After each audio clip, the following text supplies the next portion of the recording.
요즘은 이 반려동물 키우는 사람들이 정말 많습니다.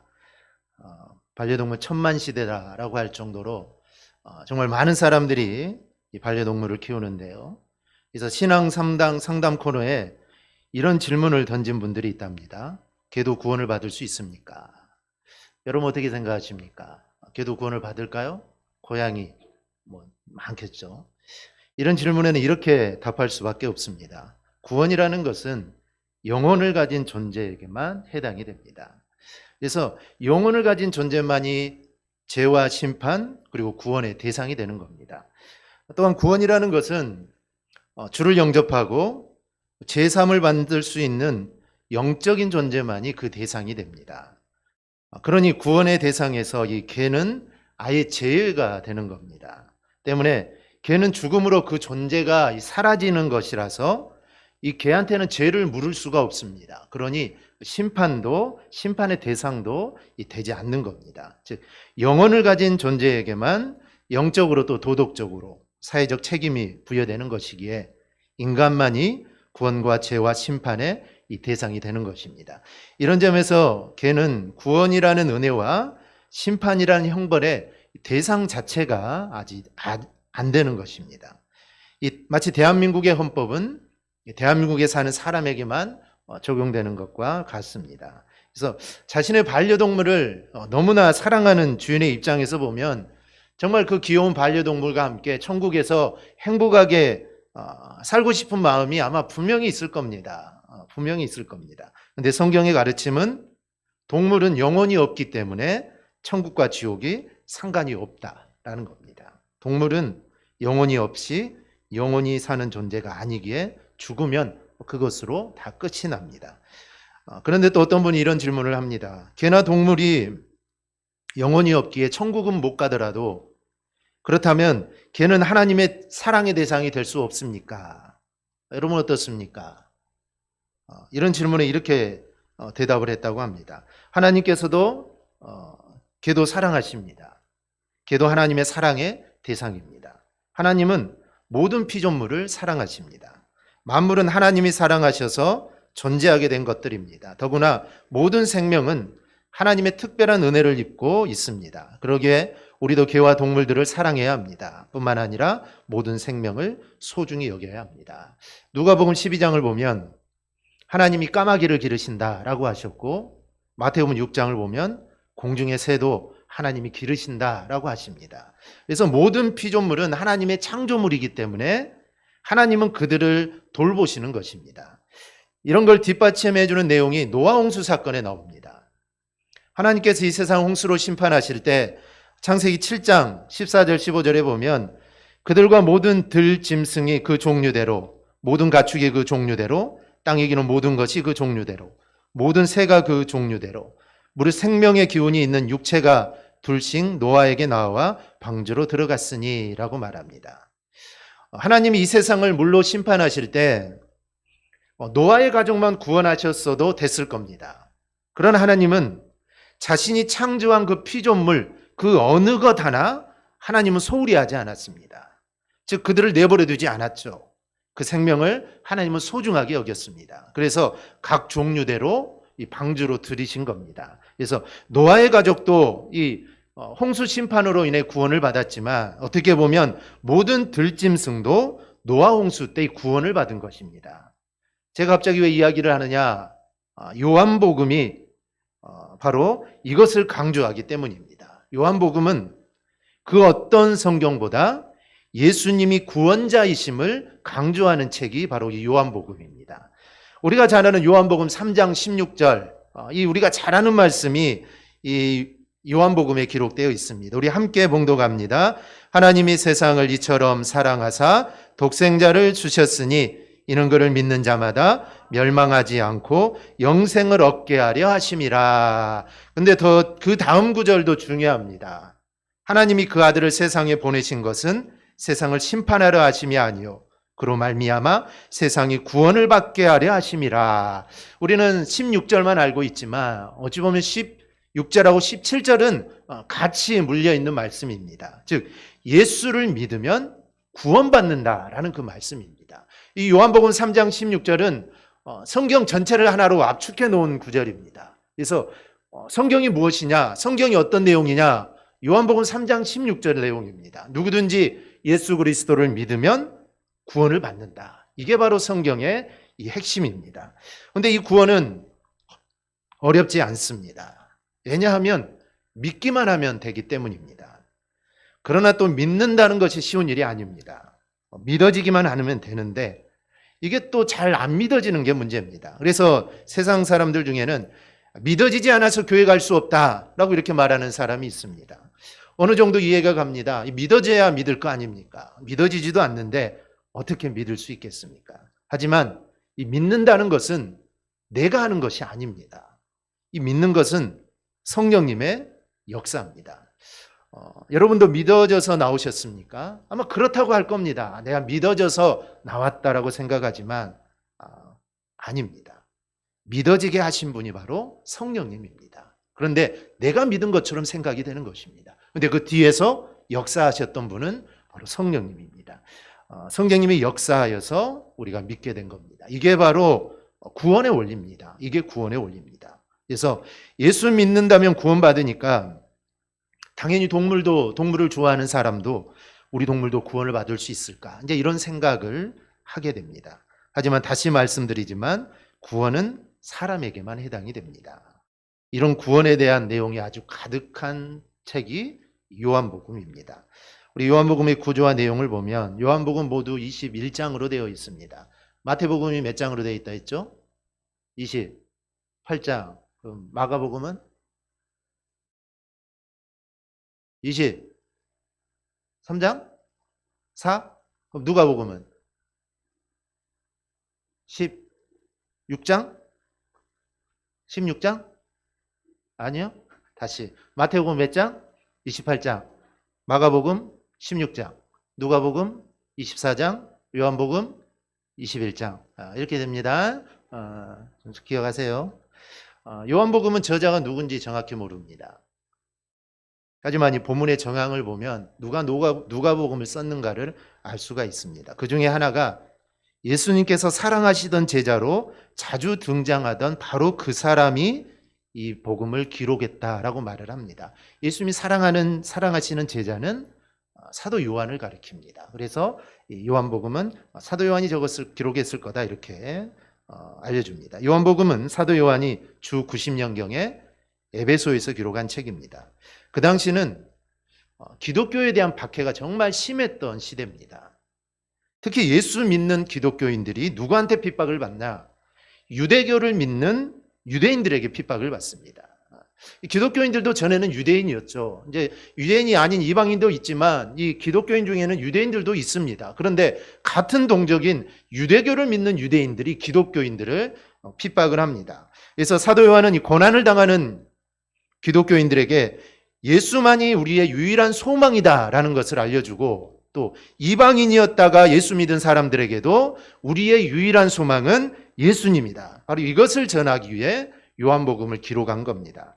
또 한 가지가 있다면 구원은 예수를 지식적으로 아는 데 있다고 주장하는 소위 영지주의자들을 경계하기 위한 목적이기도 합니다. 이 당시 하나의 이단이었던 이 영지주의자들은 예수를 믿음으로 구원을 받는 것이 아니라 너희가 아는 것으로 구원을 받는다라고 이렇게 주장을 합니다. 즉 영적인 지식, 너희가 하나님의 말씀을 알고 그 말씀을 깨우치면 너희는 구원을 받을 수 있다. 즉 예수를 믿지 않아도 구원받을 수 있다라고 하죠.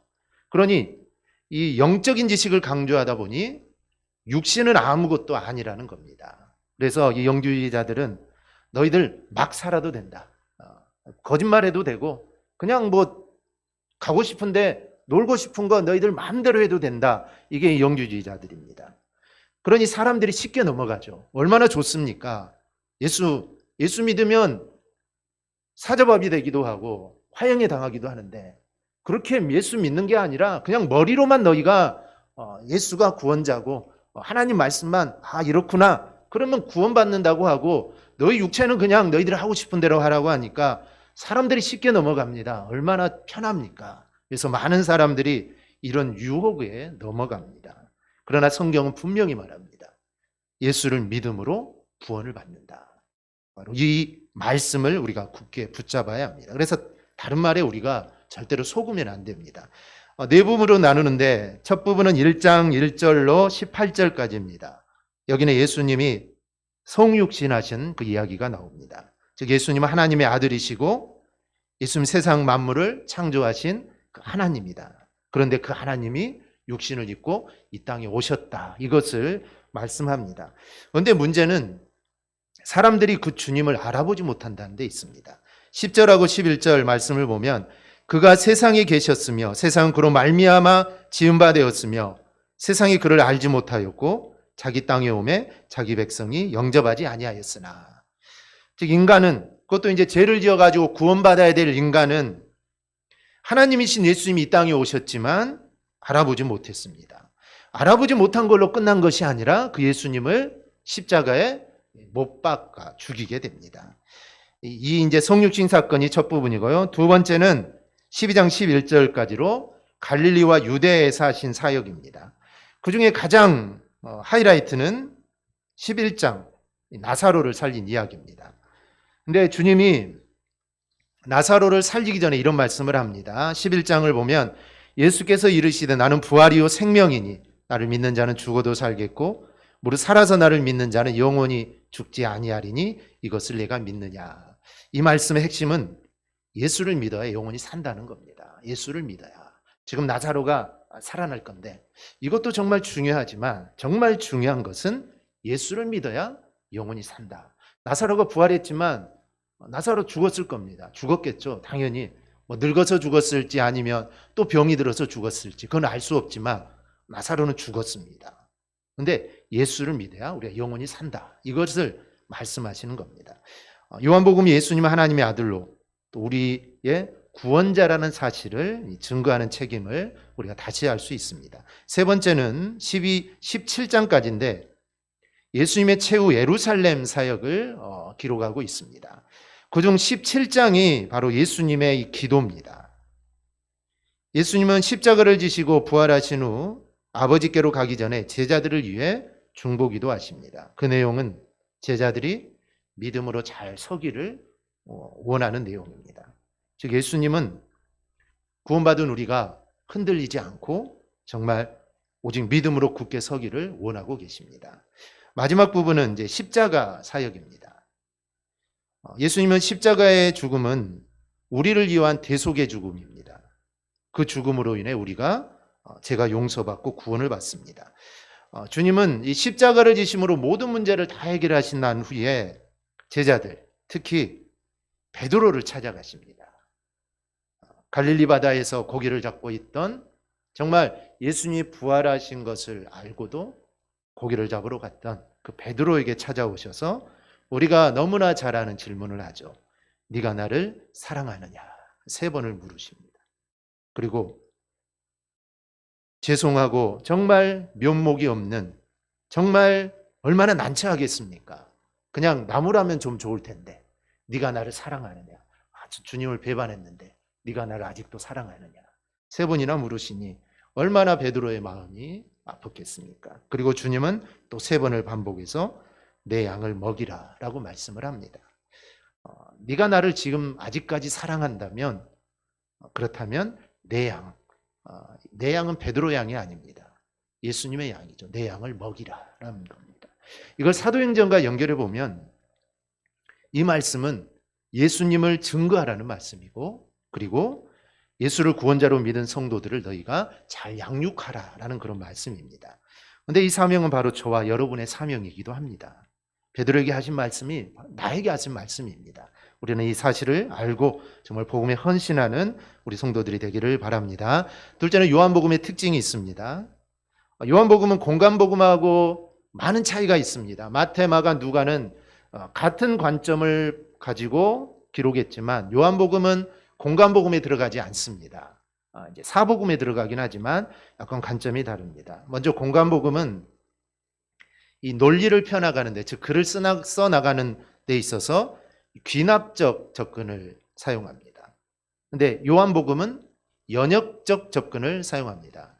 우리 아마 연역법, 귀납법, 연역법 다 배웠을 겁니다. 귀납법은 마지막에 결론을 내리는 방법이 기납법입니다. 연역법은 결론부터 말하고 시작하는 겁니다. 그래서 마태, 마가, 누가는 예수님의 탄생을 다루고 예수님이 성장하는 과정을 잘 다룬 다음에 그 다음에 이 예수님이 메시아다라고 이렇게 선포를 합니다. 그런데 요한복음은 그렇지 않아요.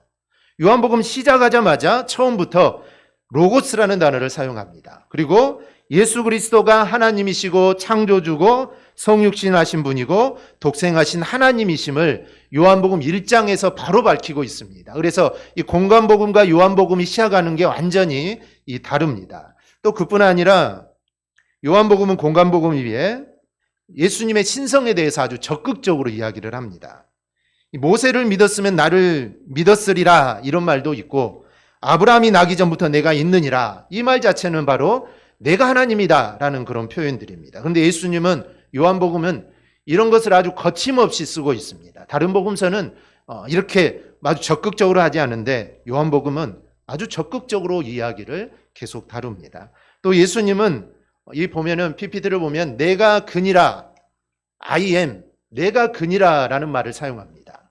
내가 그니라. 그런데 출애굽 보면 나는 스스로 있는 자다. I am who I am. 그래서 예수님이 요한복음에서 말씀하신 내가 그니라는 말씀과 출애굽기에 나오는 나는 스스로 있는 자 이 두 말은 같은 말입니다. 같은 말입니다. 이것은 무엇을 의미합니까? 예수님께서는 내가 하나님이라는 것을 지금 아주 직접적으로 이렇게 이야기합니다. 동일한 표현을 쓰고 있습니다. 예수님이 내가 곧 하나님이다. 그런데 이 주장이 유대인들에게 얼마나 충격적이었겠습니까? 자기가 하나님이라 그러는데 이거는 유대인들이 생각할 때 돌을 들어 쳐야 되는 상황입니다. 신성모독이죠. 신의 아들이라고 하는데 누가 유대인들이 그걸 받아들이겠습니까? 그런데도 예수님은 내가 하나님이다. 내가 바로 그다라는 것을 계속 말씀합니다. 그래서 처음부터 이 사실을 아주 강력하게 말하고 있습니다. 마지막으로 요한복음이 우리에게 주는 메시지입니다. 우리가 오늘 본 본문에 아주 정확히 나타납니다. 31절입니다. 오직 이것을 기록함은 너희로 예수께서 하나님의 아들 그리스도임을 믿게 하려 함이요 또 너희로 믿고 그 이름을 힘입어 생명을 얻게 하려 함이라. 여기 보면은 믿다라는 말이 두 번 나옵니다. 이 말씀이 요한복음을 쓴 목적입니다. 이 31절에 두 번 나오는 이 믿다라는 동사가 요한복음의 핵심 단어고 요한복음을 통틀어서 98번이나 계속해서 나옵니다. 즉 요한복음은 예수님이 그리스도이심을 믿고 우리로 하여금 생명을 얻게 하려고 기록한 전도서가 바로 요한복음입니다. 조금 좀 복잡하고 어려운 이야기일 수 있지만 우리 기독교에는 여러 번의 이 격변이 있었습니다. 격변기가 있었습니다. 초기 기독교를 거치면서 기독교가 크게 부흥을 하게 되죠. 로마 시대 때 정말 핍박이 얼마나 많았습니까? 그런데 그 핍박을 정말 예수님이 곧 오신다는 그 신앙으로 핍박을 잘 견디어냅니다. 그러다가 313년에 로마 기독교를 공인하고 국교를 공인하고 나서 기독교가 이제 세계적으로 퍼지게 되죠. 그래서 교회가 부흥을 하게 됩니다. 그런데 이 부흥을 권력을 만들고 이 권력을 이용하려는 이 교권주의자들이 생기게 됩니다. 그래서 교회가 타락을 하게 되죠. 그래서 16세기에 이제 종교개혁, 루터나 칼빈 등을 통해 종교개혁이 일어납니다. 근데 이것은 종교개혁이라기보다는 이것은 신앙의 개혁입니다. 즉 믿음으로 돌아가자, 말씀으로 돌아가자라는 것입니다. 이게 바로 종교개혁입니다. 초기 기독교 그때로 돌아가자, 즉 초대교회로 돌아가자는 것입니다. 그때 얼마나 믿음으로 살았고 그때 얼마나 신앙으로 살았습니까? 아무리 핍박이 있어도 정말 믿음 붙잡고 살았는데 우리가 그때로 돌아가야 된다. 그렇지 않으면 우리는 망한다. 이건 아주 당연한 이야기입니다. 그런데 이때 소위 르네상스라는 문화부흥 운동이 나옵니다. 우리 세계사 배우면 이 르네상스라는 게 나오는데 이 르네상스는 이탈리아에서 시작이 됩니다. 그런데 이때부터 사람들의 관심이 하나님으로부터 인간에게로 넘어갑니다. 그 전까지는 온 관심이 하나님이었습니다. 오직 하나님이었죠. 하나님 말 한마디면 모든 게 다 정리가 됩니다. 모든 게 하나님께 쏠려 있었던 그 모든 것들이 뭐 문화나 예술이나 모든 게 하나님이었습니다. 그런데 이 르네상스를 거침으로 이제 인간에게 사람들이 관심을 갖기 시작합니다. 근데 이 르네상스 운동이 나쁜 것만은 아닙니다. 왜냐하면 하나님도 인간을 사랑하시기 때문입니다. 그래서 인간을 사랑하셔서 아들을 보내신 것이고 또 그 아들은 바로 인간을 위해 죽으셨습니다. 그래서 인간에게 관심을 갖는 것, 이게 나쁜 것은 아닙니다. 그런데 사람들이 이런 하나님을 모르고 자기 마음대로 살려고 하는 것이 문제인 겁니다. 이후 1800년대 후반부터는 또 기독교 안에 또 큰 운동이 일어나는데 성경이 하나님 말씀임을 부인하는 학자들이 출현합니다. 이 성경은 하나님 말씀이 아니다. 근데 그 안에는 신학자들이 있다는 게 문제입니다. 즉 하나님 말씀을 연구하고 공부하는 신학자들이 이 성경은 하나님 말씀이 아니다라고 주장을 하기 시작합니다. 그래서 오늘까지 이런 운동들이 계속되고 이제는 예수가 구원자가 아니라는 말하는 신학자들도 있습니다. 왜 꼭 예수만이 구원자냐? 예수만이 아니다. 이제 이런 신학자들도 우리가 심심찮게 볼 수가 있습니다. 이건 요한복음이 기록될 당시도 마찬가지입니다. 영지주의자들 앞에서 말씀드렸죠. 영적인 지식으로 구원을 받는다 주장합니다. 그리고 유대주의자들, 이 사람들은 율법과 할례만이 유일한 구원의 방법이다 라고 주장을 합니다. 또 로마주의자들, 이 사람들은 오직 가이사에게 충성하는 것이 옳다 이렇게 주장을 합니다. 그러다 보니 예수 믿는 성도들은 가이사가 주님인 것을 인정하라는 로마 당국의 핍박을 받게 되는 것입니다. 즉 가이사가 하나님이라는 겁니다. 그런데 우리가 가이사가 하나님, 대통령이 하나님이라는 걸 우리는 인정할 수 없죠.